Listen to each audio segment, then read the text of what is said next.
Hello student, good morning. आज हम सब नंबर 11 से स्टार्ट करने वाले हैं। कल हमने सब नंबर 9 और 10 ओवर कर दिए थे। आज हम सब नंबर 11 से स्टार्ट करने वाले हैं। So I am reading a question, you have to listen it carefully. A person has 6 friends, in how many ways can he invite at least one friend to his house. So student, एक पर्सन है जिसके 6 friends हैं। हमें ये find करना है कि एटलीस्ट वन फ्रेंड को वो इनवाइट करना चाहता है। एटलीस्ट वन यानी इसका मतलब है एक फ्रेंड को तो इनवाइट करेगा ही, बट एक से ज्यादा फ्रेंड को भी इनवाइट वो कर सकता है। अंडरस्टैंड? यानी वो एक फ्रेंड को इनवाइट कर सकता है, 2 फ्रेंड को इनवाइट कर सकता है, 3 फ्रेंड को भी इनवाइट कर सकता है, 4 फ्रेंड को भी इनवाइट कर सकता है, 5 फ्रेंड्स को भी इनवाइट कर सकता है और 6 फ्रेंड्स को भी इनवाइट कर सकता है। एटलीस्ट का मतलब यह है कि वो एक से ज्यादा फ्रेंड्स को भी इनवाइट कर सकता है। तो हमें क्या फाइंड करना है? In how many ways can he invite at least one friend to his house. So let us start. So look at here, student. According to the question, a person has 6 friends. Right? A person has 6 friends. He wants to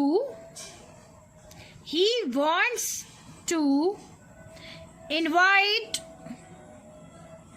at least, याद रखना, at least one of his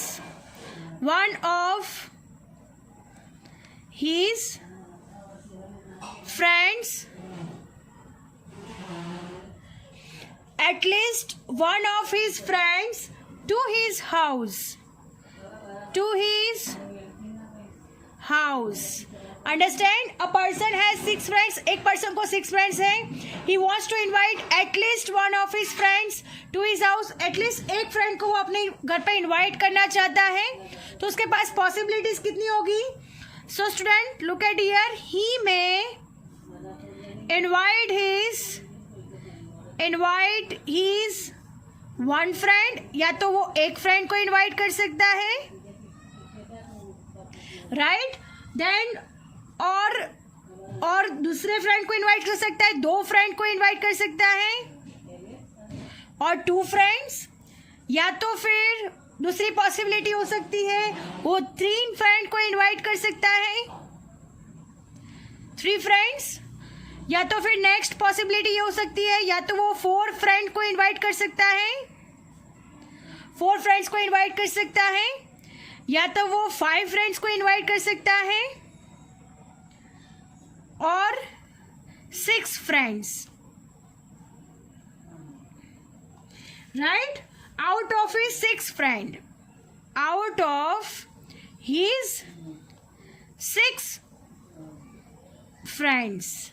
right? This are the possibilities कि वो एक friend को invite कर सकता है, 2 friend को इनवाइट कर सकता है, 3 फ्रेंड को इनवाइट कर सकता है, 4 फ्रेंड्स को इनवाइट कर सकता है, 5 फ्रेंड्स को इनवाइट कर सकता है और 6 फ्रेंड्स को इनवाइट कर सकता है. इन सबके बीच में क्या है? और की पॉसिबिलिटी लगी हुई है, तो इन सबके बीच में प्लस का एडिशन हो जाएगा. सो हम अब फाइंड करेंगे total combination. So look at here student, total combination is equal to हो जाएगा, एक फ्रेंड को इनवाइट कर सकता है यानी 6C1, 6 में से एक, 2 फ्रेंड्स को इनवाइट कर सकता है यानी 6C2 प्लस और के लिए फिर 3 फ्रेंड को इनवाइट कर सकता है यानी 6C3, then 6C4, then 6C5 और लास्ट होगा हमारे पास 6C6. अंडरस्टैंड? तो ये हमारी पॉसिबिलिटीज है. अब हम इसे सॉल्व करेंगे तो 6C1 का 6 हो जाएगा, 6C2 का क्या होगा? तो 6 इंटू 5, 2 इंटू 1, 6C3 है तो 6, 5, 4, 3, 2, 1 हो जाएगा. 6C4 का क्या होगा? तो 6, 5, 4, 3, 4, 3, 2, 1 हो जाएगा. प्लस 6C5 का आंसर होगा 6, 5, 4, 3, 5 4 3 2 1. 4 स्टेप बैक, डाउन साइड भी 4 स्टेप बैक जाना है. सो look at here student, plus 6 से 6 का क्या हो जाएगा, 1 हो जाएगा, बिकॉज n और r दोनों सेम है. अब हम इसे सॉल्व करेंगे तो 2 3 जा 6 हो जाएगा, 3 2 जा 6, 2 2 जा 4. नेक्स्ट 4 3 कैंसिल हो जाएगा, 2 3 जा 6 हो जाएगा, 5 4 3 2 5 4 3 2 कैंसिल हो जाएगा. सो हमारा आंसर होगा, आप लोग देख सकते हो, 6 प्लस 3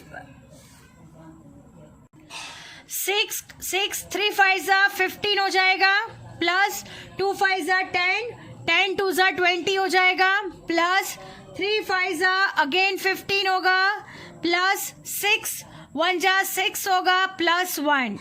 सो हमें एडिशन करना है, 6 plus 15 plus 20 plus 15 plus 6 plus 1, इन सब का प्लस हो जाएगा, तो 63 वेज में सिलेक्शन कर सकेगा.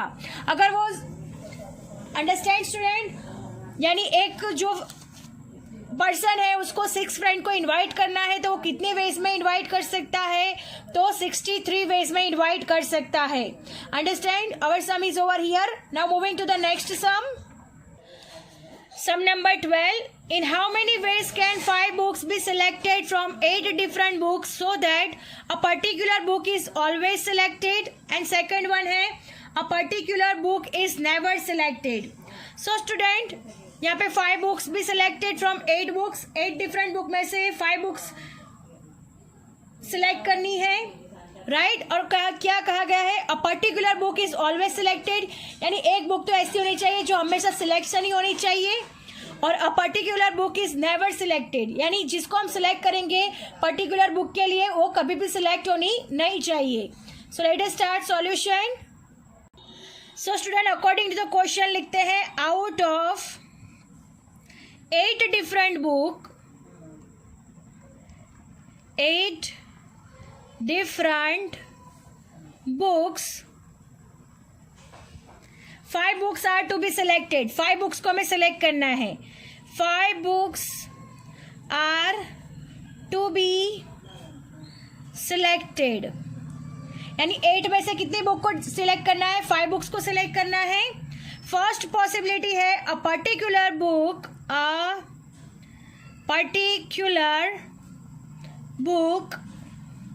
is always selected,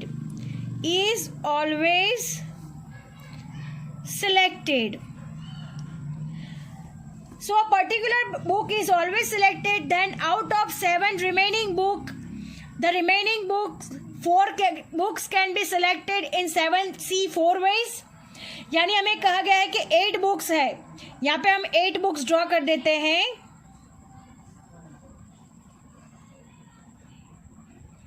right, 8 books are there. A particular book is always selected, यानी कोई भी एक book always selected particular book होनी चाहिए.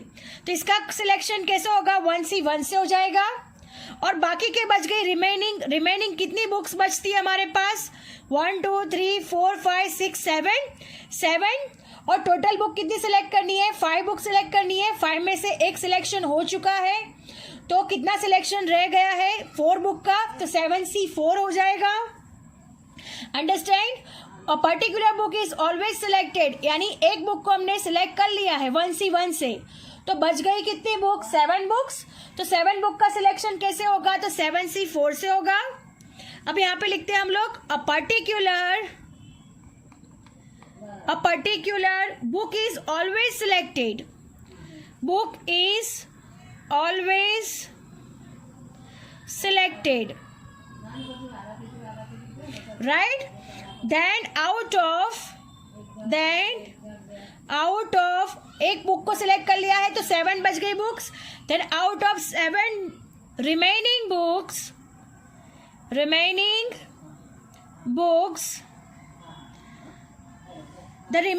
4 books, 7 रिमेनिंग बुक्स, और सिलेक्शन में भी 4 रिमेनिंग रह जाती है, बिकॉज 5 में से एक तो यहाँ पे सिलेक्शन हो चुकी है. So the remaining 4 4 books can be selected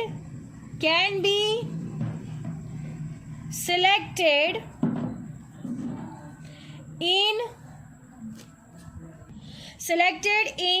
7C4 ways, right. 7C4 ways से सिलेक्ट करेंगे तो हम लिखते हैं total combination is equal to क्या हो जाएगा 1C1 इंटू 7C4 हो जाएगा. अब हम इसे सॉल्यूशन करेंगे. 1C1 इंटू 7C4 का सॉल्यूशन करेंगे. So student look at here 1C1 into 7C4 1C1 का 1 हो जाएगा. 7C4 के लिए 4 3 2 1 होगा. 7 6 5 4 हो जाएगा. 4 स्टेप बैक 1 2 3 4 1 2 3 4. अब हमें क्या करना है 3 2 जा 6 2 2 कैंसल 4 4 कैंसल. सो आंसर कितना आएगा हमारे पास 1 इंटू 7 इंटू 5. सो आंसर आएगा 35 ways. So a particular book can be selected. इसका आंसर आएगा 35 वेज से हम सिलेक्ट कर सकते हैं. A particular book is selected always selected. उसके कितने वेज है 35 वेज. अब नेक्स्ट पॉसिबिलिटी है अ particular book is never selected. यानी जो पर्टिकुलर बुक हमने फिक्स किया है उसको कभी सिलेक्ट करना नहीं है. सो अब हम यहाँ पे बुक्स ड्रॉ कर देते हैं 1 2 3 4 5 6 7 8. अब ये पर्टिकुलर बुक है हमारी जिसको हमें सिलेक्शन ही नहीं करना तो ये तो सिलेक्शन में आएगा ही नहीं तो नो हो जाएगा. तो कितना बच गया हमारे पास बुक कितनी बच गई है हमारे पास 7 बुक्स बच गई है. 7 में से कितना को सिलेक्ट करना है 5 बुक्स को सिलेक्ट करना है. तो 7C5 से सॉल्यूशन होगा इसका. Understand. So look at here student. अब हम यहाँ पे लिखते हैं if a particular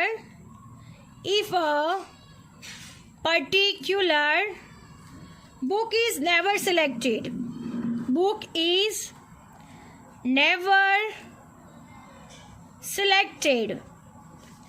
then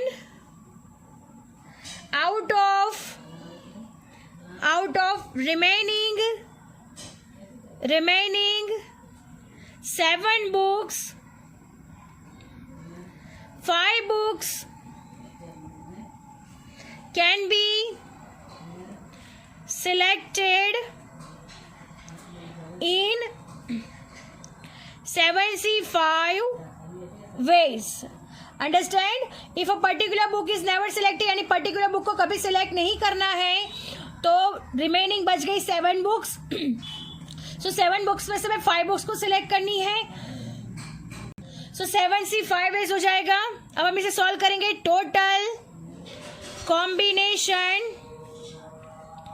is equal to 7C5 हो जाएगा.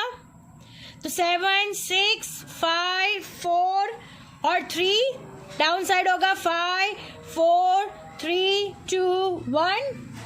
हम इसे कैंसिल करेंगे 5 4 3 5 4 3 कैंसिल 2 3 जा 6 यानी आंसर हमारे पास आएगा 7 3 जा 21. सो आंसर आएगा 21 ways. Understand. If a particular book is never selected उसका आंसर आएगा 21 वेज में पर्टिकुलर बुक सिलेक्ट हो नहीं सकती. Understand student. So student, our sum is over here. I hope you understand it very well. Thank you students.